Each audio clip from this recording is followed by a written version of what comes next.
Hey y'all, welcome back to my channel again and again and again and again. And if you're new here, welcome. So we're going to jump right into this video.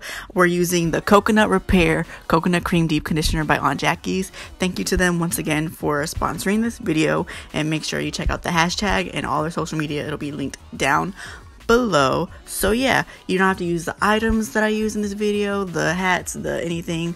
It's all up to your choosing.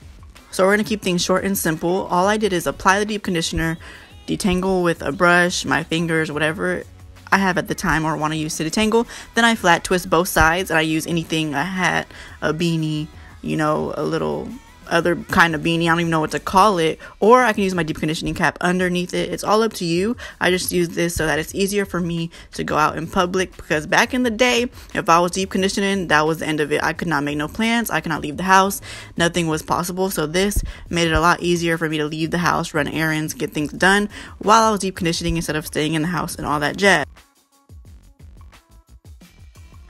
So hopefully you guys enjoyed this video, and I'll see you guys in my next one.